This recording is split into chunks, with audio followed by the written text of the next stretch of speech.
ശ്രീനാരായണ ഗുരുദേവ പാതാരവിന്ദങ്ങളിൽ സാഷ്ടാംഗ പ്രണാമം. ഏറെ പ്രിയമുള്ളവരെ, വളരെ സവിശേഷതയാർന്ന ചൈതന്യമാർന്ന ഒരു പുണ്യദിനത്തിലാണ് നാം ഇപ്പോൾ സംസാരിക്കുന്നത്. ഇന്ന് 2025 മാർച്ച് മാസം 12 തീയതിയാണ്. കൃത്യം ഇന്നേക്ക് 100 വർഷങ്ങൾക്ക് മുൻപ് 1925 മാർച്ച് മാസം 12 തീയതി വൈകുന്നേരം ഒരു 3:30 മണി സമയത്താണ് ശിവഗിരിയിൽ മഹാഗുരുവിനെ സന്ദർശിക്കുവാൻ രാഷ്ട്രപിതാവായ മഹാത്മാഗാന്ധി എത്തിച്ചേരുന്നത്. രണ്ട് മഹാത്മാക്കൾ തമ്മിലുള്ള പുണ്യമായ ഒരു സംഗമം, ചരിത്രത്തിൻ്റെ പുണ്യമേറുന്ന ഒരു സംഗമം നടന്നിട്ട് ഇന്നേക്ക് 100 വർഷങ്ങൾ തികയുകയാണ്.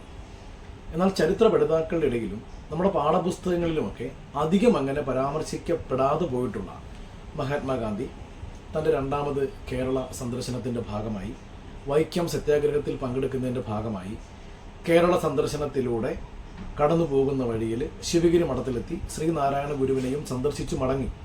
ഈ ഒരു വരിയിൽ നമ്മുടെ കുട്ടികളുടെ പാഠപുസ്തകങ്ങളിൽ പോലും ഈ ഒരു വലിയ ചരിത്രഗതിയെ അങ്ങ് ഒതുക്കി കളയുന്നതാണ് നമ്മൾ കാണുന്നത്. ഇതൊക്കെ ആരാണ് ഇങ്ങനെ ചെയ്തത്, എന്തുകൊണ്ടാണ് നമ്മൾ കൂടുതൽ പഠിക്കാത്തത്, അതൊക്കെ നമ്മൾ കൂടുതൽ വിശകലനം ചെയ്യപ്പെടേണ്ടതാണ്. അതവിടെ നിൽക്കട്ടെ, നമുക്കതിൻ്റെ ചരിത്ര വഴിയിലൂടെ ഒന്ന് യാത്ര ചെയ്യാം.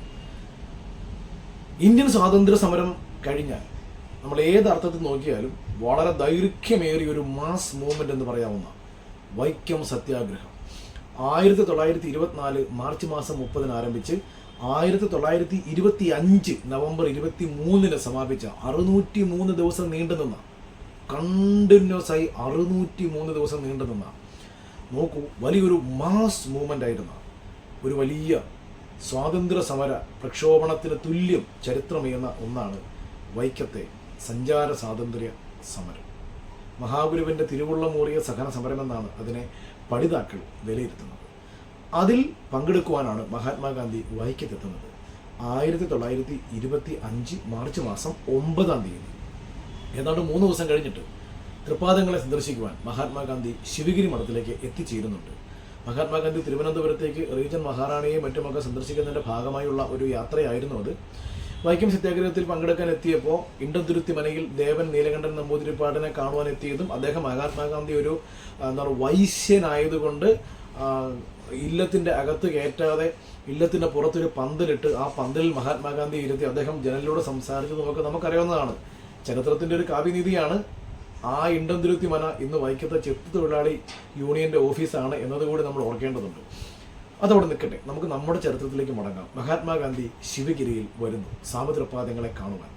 ഗുരു മഹാത്മാഗാന്ധിയുമായി സന്ദർശിച്ചത് വനജാക്ഷി മന്ദിരത്തിൽ വെച്ചിട്ടാണ്. സത്യത്തിൽ ചരിത്ര പുസ്തകങ്ങളിലൊക്കെ മഹാത്മാഗാന്ധി ശിവഗിരി മഠം സന്ദർശിച്ച് മടങ്ങി എന്ന് മാത്രമേ ഉള്ളൂ. അപ്പോൾ പെട്ടെന്ന് വന്നിട്ടൊന്ന് അങ്ങ് പോയതുപോലെ നമുക്ക് തോന്നാം. എങ്കിൽ അങ്ങനെയല്ല.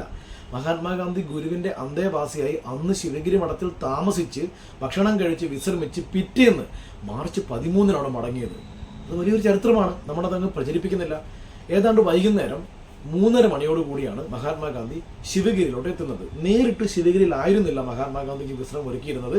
വർക്കല തുരപ്പിൻ്റെ മുകൾ ഭാഗത്തായി ഏറ്റവും ടോപ്പിൽ നമ്മളിപ്പോൾ കാണുന്ന ഇപ്പോഴത്തെ ശിവഗിരി മഠത്തിൻ്റെ പ്രസ്സായിട്ടുള്ള അന്ന് മഹാത്മാഗാന്ധി വിശ്രമിച്ചതിന് ശേഷം ഗാന്ധി ആശ്രമം എന്ന പേരിൽ പ്രശസ്തമായ ആലുമൂട്ടിൽ AK ഗോവിന്ദദാസ് സ്വന്തം മകൾ വനജാക്ഷിയുടെ ഒരസുഖം സാമതൃപ്പാദങ്ങൾ ഒരു പഴം കൊടുത്ത് മാറ്റിയതിൻ്റെ നന്ദി സൂചകമായി ഗോവിന്ദദാസ് നിർമ്മിച്ചു നൽകിയ കുറച്ച് സ്ഥലം വാങ്ങി അവിടെ ഒരു കെട്ടിടം വെച്ച് ഗുരുവിൻ്റെ പേരിൽ ആധാരം ചെയ്ത് സ്വാമിക്ക് സമർപ്പിച്ച ആ വനജാക്ഷി മന്ദിരത്തിൽ വെച്ചിട്ടാണ് ഗുരുവും മഹാത്മാഗാന്ധിയുമായുള്ള സന്ദർശനം ഉണ്ടാകുന്നത്. തൃപ്പാദങ്ങൾ ആദ്യമേ തന്നെ ആ മന്ദിരത്തിൽ എത്തി വിശ്രമിച്ചിരുന്നു. ഏതാണ്ട് 3:30 മണി സമയം, 3:30 മണിയാണെന്നും 4 മണിക്ക് മുന്നേറ്റാണെന്നും ഒക്കെ പല ചരിത്ര വാദങ്ങളുമുണ്ട്. ഏതാണ്ട് സമയം അത് തന്നെയാണ്. മഹാത്മാഗാന്ധിയെ വഹിച്ചുകൊണ്ടുള്ള കാർ വനജാക്ഷി മന്ദിരത്തിൻ്റെ മുൻപിൽ വന്ന് നിൽക്കുന്ന രംഗം നാം എല്ലാവരും ഓർക്കേണ്ടതുണ്ട്. ഏതാണ്ട് രാവിലെ മുതൽ തന്നെ ഖദർധാരികളായവരും അല്ലാത്തവരും ശ്രീനാരായണ ഗുരുഭക്തരും വിശ്വാസികളുമായ 10,000 വർക്കലയിലും ശിവഗിരിയിലും പ്രാന്തപ്രദേശങ്ങളിലുമായി തടിച്ചു കൂടിയിരുന്നു എന്നാണ് ആ ഒരു വലിയ ചരിത്ര സമാഗമത്തിന് സാക്ഷ്യം വഹിക്കുവാൻ. അവിടേക്ക് മഹാത്മജി ബാപ്പുജി എത്തിച്ചേരുന്നു. ദിവാൻ സി രാജഗോപാലാചാരി മഹാത്മജിയുടെ ഒപ്പം കൂടെ ഉണ്ടായിരുന്നു. ഒരുപാട് പ്രമുഖന്മാർ കോൺഗ്രസിൽ EV രാമസ്വാമി നായ്ക്കർ കൂടെ ഉണ്ടായിരുന്നു. അങ്ങനെ ഒത്തിരി പ്രമുഖന്മാരായ ആളുകൾ മഹാത്മജിയെ അനുഗമിച്ച് കൂടെ ഉണ്ടായിരുന്നു. വനജാക്ഷി മന്ദിരത്തിൻ്റെ ഉള്ളിലായി അകത്തെ മുറിയിൽ സാധാരണ മഹാത്മാഗാന്ധി ഈ കോൺഗ്രസിൻ്റെ സമ്മേളനങ്ങളിലൊക്കെ പങ്കെടുക്കുമ്പോൾ അനുവർത്തിക്കുന്ന ഒരു രീതി പോലെ തന്നെ മേശയും കസേരയും ഒന്നുമില്ലാതെ തടുക്കുകൾ കൊണ്ട് ഒരു ചെറിയ പീഠം പോലെ ഒരുക്കി അതിലാണ് മഹാത്മാജി ഇരിക്കാറുള്ളത്. ആ രീതിയിൽ തന്നെ ക്രമീകരണങ്ങൾ ഉണ്ടായിരുന്നു.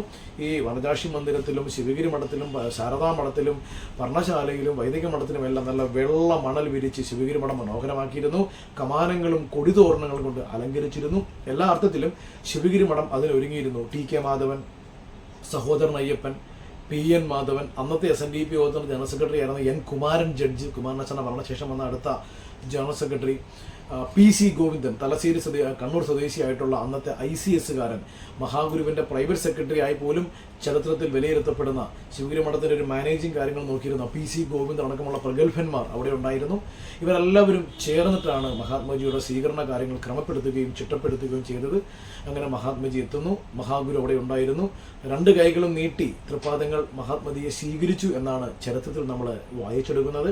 രണ്ടുപേരും ഞാൻ നേരത്തെ പരാമർശിച്ചതുപോലെ തന്നെ ഒരു നല്ല തടുക്കൊക്കെ വിരിച്ച ആ പ്രതലത്തിൽ, അവിടെ മെത്ത വിരിച്ച പ്രതലത്തിൽ ഇരിക്കുന്നു. മുഖത്തോട് മുഖം നോക്കി സംസാരിക്കുന്നു. ദ്വിഭാഷിയായി ഉണ്ടായിരുന്നത് N കുമാരൻ ജഡ്ജാണ് ട്രാൻസ്ലേറ്റ് ചെയ്ത് കൊടുക്കുവാനായി. അപ്പോൾ മഹാത്മജിയുടെ ഒരു ചോദ്യമുണ്ട് ഗുരുവിനോട്, അങ്ങേക്ക് ഇംഗ്ലീഷ് അറിയില്ല അല്ലേ? ഇതാണ് ചോദിക്കുന്നത്. നമ്മൾ ആ ചോദ്യം ചോദിക്കുമ്പോൾ ഒരു കാര്യം ശ്രദ്ധിക്കേണ്ടതുണ്ട്. ആ സമയത്ത് മഹാത്മജി ശരിക്കും പറഞ്ഞാൽ വിദേശ വസ്തുക്കളുടെ ബഹിഷ്കരണം, ബ്രിട്ടീഷുകാരുടെ ഒരു പ്രോഡക്റ്റുകളും നമ്മൾ വാങ്ങേണ്ടതില്ല, ബ്രിട്ടീഷുകാരുടെ വസ്ത്രം നമ്മൾ ഉപയോഗിക്കേണ്ടതില്ല, ബ്രിട്ടീഷുകാരുടെ ഭക്ഷണം നമ്മൾ ഉപയോഗിക്കേണ്ടതില്ല, ബ്രിട്ടീഷുകാരുടെ വാഹനങ്ങൾ നമ്മൾ കയറേണ്ടതില്ല, നമുക്കെല്ലാം സ്വദേശി ഇന്ത്യയുടെ തനത് സാംസ്കാരിക പാരമ്പര്യത്തിൽ വരുന്നത് മാത്രം ഉപയോഗിച്ചാൽ മതി, നമ്മുടെ പണം അവർ കൊണ്ടുപോവുകയാണ്. അതുകൊണ്ട് വിദേശ വസ്തുക്കൾ, ബ്രിട്ടീഷ് വസ്തുക്കൾ ബഹിഷ്കരിക്കണമെന്ന വലിയ ആഹ്വാനം ചെയ്ത് നടക്കുന്ന ആളാണ് മഹാത്മാഗാന്ധി. ആ സമയത്താണ് ഗുരുവിൻ്റെ നേരെ നോക്കി ചോദിക്കുന്നത്, അങ്ങേക്ക് ഇംഗ്ലീഷ് അറിയില്ല അല്ലേ? അപ്പോൾ ഗുരു ചിരിച്ചുകൊണ്ടൊരു ചോദ്യം അങ്ങോട്ട് ചോദിക്കുന്നുണ്ട്, അങ്ങേക്ക് സംസ്കൃതം അറിയാമോ? മഹാത്മാഗാന്ധി മിണ്ടിയില്ലെന്നാണ് ചരിത്രം. ഇതെല്ലാം ബഹിഷ്കരിക്കണമെന്ന് പറഞ്ഞ ആൾക്ക് ഭാരതത്തിൻ്റെ തനത് ഭാഷയായ സംസ്കൃതം അറിയില്ല. പിന്നെ അത് അങ്ങോട്ടധികം പോകുന്നില്ല. മഹാത്മാഗാന്ധിയും ഗുരുവുമായി ഏതാണ്ട് 1 മണിക്കൂറോളം നീണ്ട സംസാരം ഉണ്ടാകുന്നു. വളരെ കൃത്യമായി അത് പ്രിന്റഡ് ആണ്. നമ്മുടെ ഒരു ചെറിയ വീഡിയോയിൽ നമ്മളതെല്ലാം പരാമർശിക്കുന്നില്ല. എങ്കിലും മഹാത്മജി ഈ ജാതിയെ സ്ഥാപിക്കുന്ന ഒരു വാദം പറഞ്ഞുകൊണ്ടാണ് തുടങ്ങുന്നത്.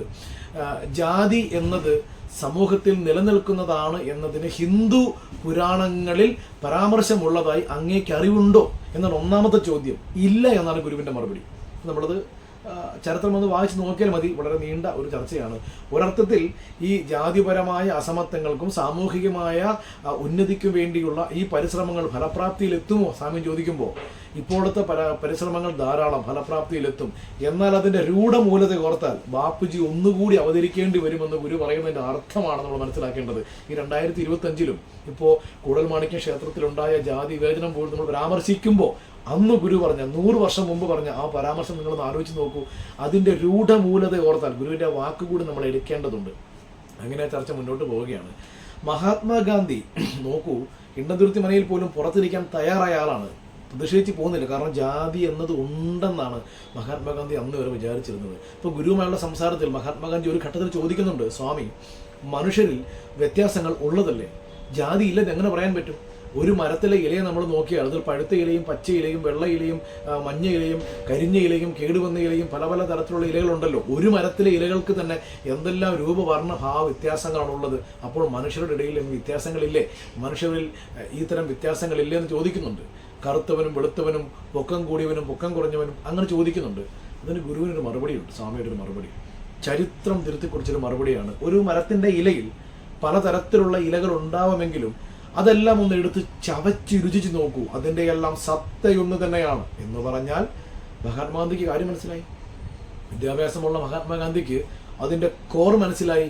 ഈ മനുഷ്യർ കറുത്തവർ വെളുത്തവർ, വിദ്യാഭ്യാസമുള്ളവർ വിദ്യാഭ്യാസമില്ലാത്തവർ, വൃത്തിയുള്ളവർ വൃത്തിയില്ലാത്തവർ, പൊക്കം കൂടിയവർ പൊക്കം കുറഞ്ഞവർ, സംസ്കാരമുള്ളവർ സംസ്കാരമില്ലാത്തവർ, വിദ്യാഭ്യാസമുള്ളവർ വിദ്യാഭ്യാസമില്ലാത്തവർ, ഇങ്ങനെയൊക്കെ ഉണ്ടെങ്കിലും ഇതിൻ്റെ എല്ലാം ഉള്ളിൽ തുടിക്കുന്ന മനുഷ്യത്വം എന്ന് പറയുന്ന ഒരൊറ്റ ജാതി മാത്രമേ ഉള്ളൂ എന്ന ആ ഒരു ചോദ്യം, സത്യത്തിൽ ആ ഒരു കോൺസെപ്റ്റ്, സത്യത്തിൽ അതിനുശേഷമാണ് മഹാത്മാഗാന്ധി ഇന്ത്യൻ സ്വാതന്ത്ര്യ സമരത്തിൻ്റെ ഭാഗമായി ഐത്തോച്ചാടനം ഉൾപ്പെടുത്തിയത്. നമ്മൾ മനസ്സിലാക്കേണ്ട ഒരു കാര്യമാണ്.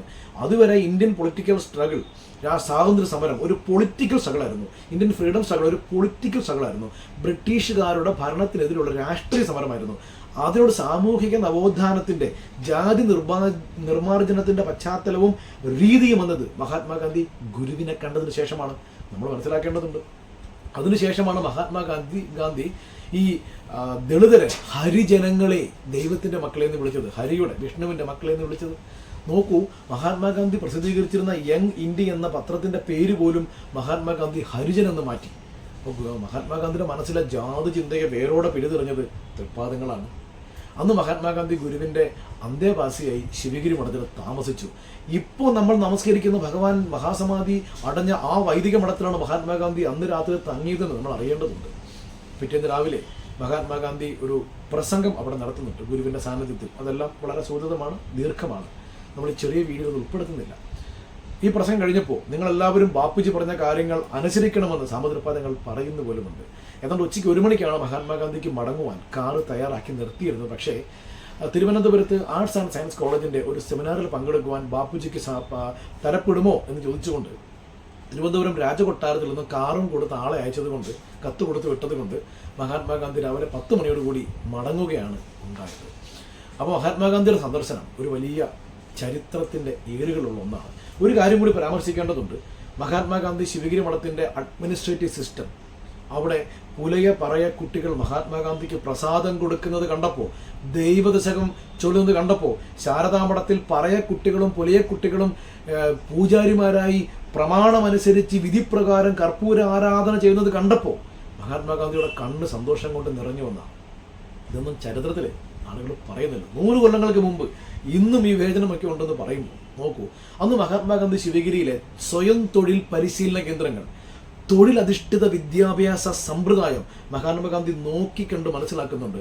അതായത് സ്വാമി ഏണസ്റ്റ് കർക്ക് മുന്നോട്ട് വെക്കുന്ന ഫ്രീ ഇൻഡസ്ട്രിയൽ ഗുരുകുല എന്ന് പറയുന്ന വലിയൊരു ശിവഗിരി മാസ്റ്റർ പ്ലാന്റെ ഭാഗമായുള്ള പല പ്രോജക്റ്റുകളും മഹാത്മാഗാന്ധി അന്ന്, അത് പൂർണ്ണമായി വന്നില്ലെങ്കിൽ അതിനൊരു പ്രാരംഭ നടപടികളുണ്ട്. അതിൻ്റെ ഭാഗമായുള്ള പല കാര്യങ്ങളും മഹാത്മാഗാന്ധി കാണുന്നുണ്ട്. ശിവഗിരിയിലെ ഈ വിദ്യാഭ്യാസത്തിൽ അധിഷ്ഠിതമായ തൊഴിലധിഷ്ഠിത വിദ്യാഭ്യാസ ചിന്ത കണ്ടിട്ടാണ് മഹാത്മാഗാന്ധി വാർധ ആശ്രമത്തിൽ വാർധ പദ്ധതി എന്ന് പറഞ്ഞുകൊണ്ട് തൊഴിലധിഷ്ഠിത, വിദ്യാഭ്യാസ അധിഷ്ഠിത സ്വയം തൊഴിൽ പരിശീലന പദ്ധതികൾ ആരംഭിച്ചതെന്ന് പോലും നമ്മൾ ഓർക്കേണ്ടതുണ്ട്. അപ്പോൾ ഒരു ചെറിയ വരിയിൽ അങ്ങ് പരാമർശിച്ചു പോകുന്ന ശ്രീനാരായണ ഗുരുവിനെയും സന്ദർശിച്ച് മടങ്ങി എന്ന് പറയുന്ന ഒന്നല്ല ശ്രീനാരായണ ഗുരു മഹാത്മാഗാന്ധിയുമായുള്ള ഈ ഒരു കൂടിക്കാഴ്ച നമ്മൾ ഓർക്കേണ്ടതുണ്ട്. ഒരു ചെറിയ വീഡിയോയിൽ പറ്റുന്ന കാര്യങ്ങളെല്ലാം ഉൾക്കൊള്ളിച്ചുകൊണ്ട് നിങ്ങളുടെ മനസ്സിലേക്ക് ഒരു എത്തിനോട്ടം മാത്രമാണ് ഉദ്ദേശിക്കുന്നത്. എല്ലാ നന്മകളും നേർന്നുകൊണ്ട് ഈ ചൈതന്യവത്തായ ദിനത്തെ സ്മരിച്ചുകൊണ്ട് നിർത്തുന്നു. നന്ദി, നമസ്കാരം.